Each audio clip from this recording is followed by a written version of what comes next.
Hello gorgeous, I'm the Fairy Voice Mother and today I'm going to be reacting to Devin Townsend performing Kingdom for EMG TV. This is because it was a very popular suggestion in the comments of many of my recent videos. I had never heard of him at all before you guys suggested him to me, so I am naturally very excited to see what he has to offer. I am so ready. Let's do it.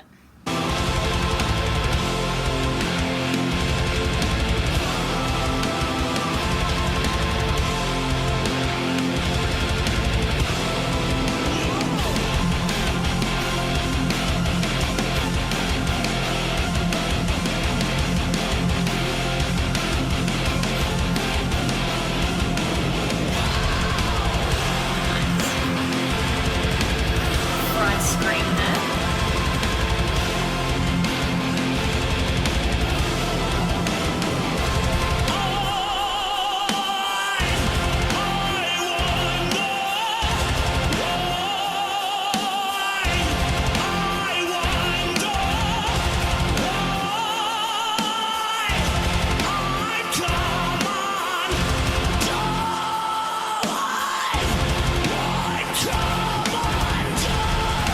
Okay, get it. Those are some thick ass vocal cords. Oh my. Notice the when he's beginning that note. That is called a glottal onset. This kind of sounds like a glottal onset.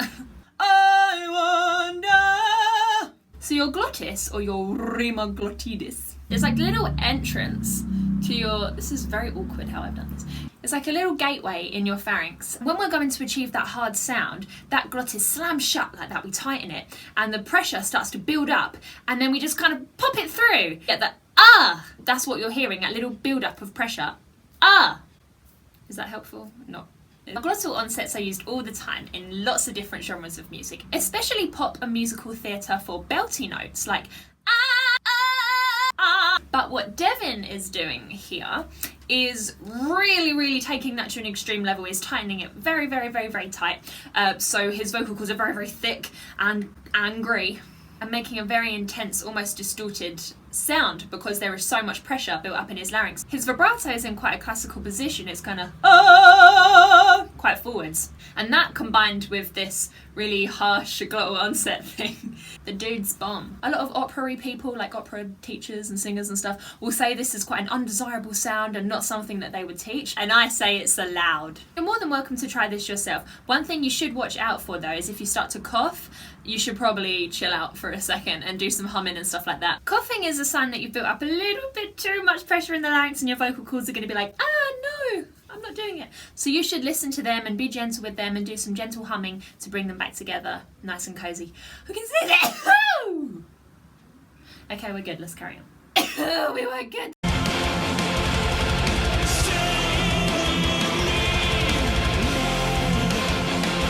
Stay was still firm, there was still a bit of distortion, a little bit of closing from the glottis. Stay with me! And then completely open. Love. Which has given his chords and his glottis a chance to kind of very conscious vocal artistry and arranging. No one can just slam constant distorted vocals for however long this video is, 5 minutes, without any kind of relief to give the a chance for the vocal cords to open and relax and gently vibrate for a second before they come together again, which I'm sure they will later, let's be honest.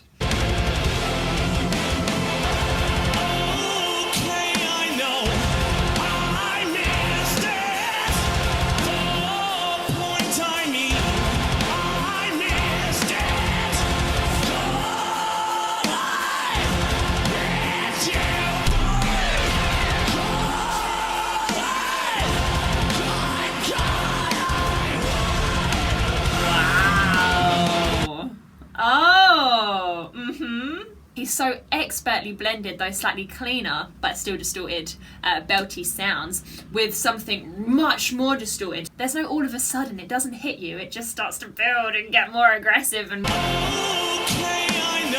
K that he did was very intense. K, I know. To produce the sound K, you slam the back of the tongue up to the soft palate.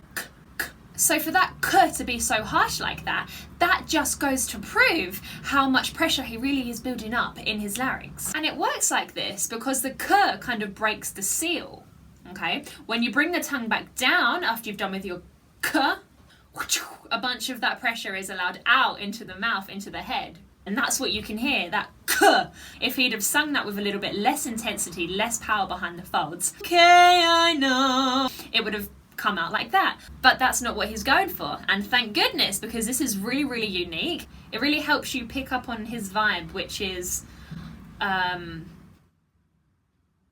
angry to more angry to less angry to really, really angry, which is good. After that clean section he did, what you would think is, he just kept rinsing it and made it more distorted and more distorted. I missed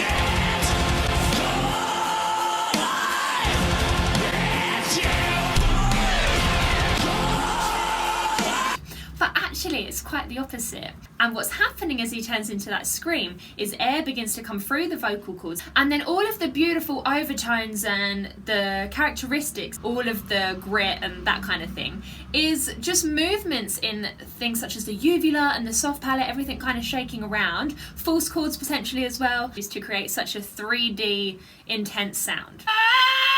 It is a real shame that there's so many effects through that mic. Like you can hear like a chorus doubler kind of effect to make his voice sound bigger, and obviously a lot of distortion on the guitar and stuff, because you can't really hear how amazing what he's doing is in its purest form. But then again, this is metal, right? So I guess you're not supposed to, it's supposed to be amplified, it's supposed to have all these kind of effects on it, so.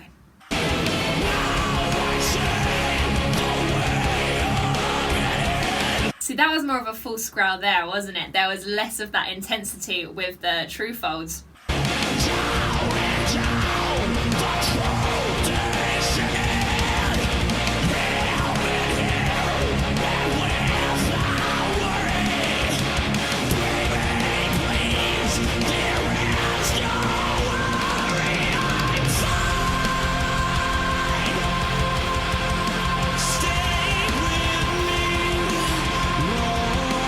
That's phenomenal. Oh my goodness. He's using very thin stretched vocal cords there and just opening them just that tiny little bit to allow those bubbles to come through, which is the fry. Fun! One thing I will quickly mention, because we throw around the term fry scream all the time, but actually it is kind of confusing because a vocal fry is this. And obviously this isn't exactly what's happening, because we're stretching the chords now and we're bringing them together, so we are actually getting more of a pure sound with a few little air bubbles coming through. Don't get confused by that and start sort of vocal frying and expect it to turn into this, because it won't. It is a slightly different process. You add that little effect later, you separate the chords a little bit later. So yeah, just thought I'd clear that up in case there was any confusion about the term fry scream, because it confused me at first. So I think he used some kind of loopy pedal or something there to keep that note delayed into this next phrase there, because you can still hear the note.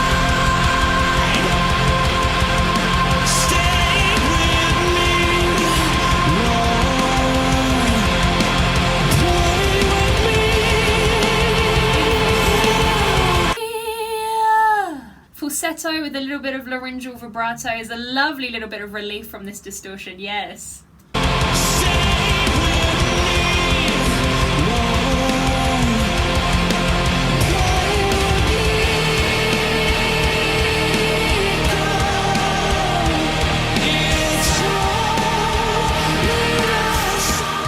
in falsetto.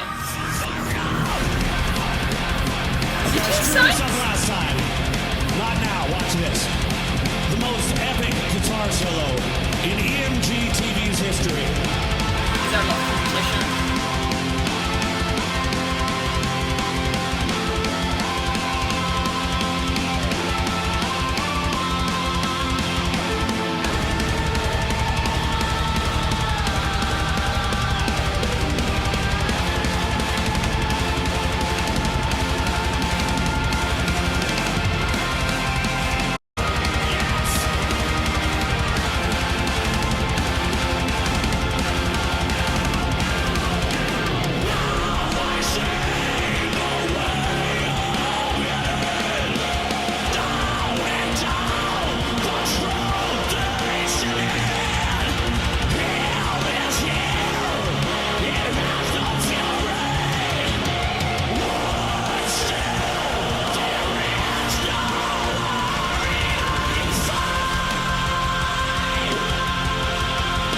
same techniques as before.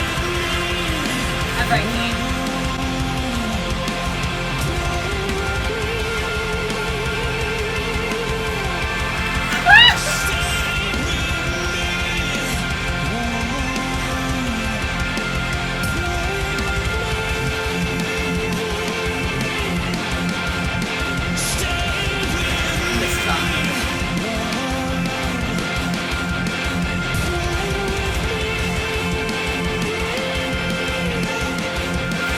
The point of view of you being so terrified of his gaze that you've called a helicopter to come pick you up.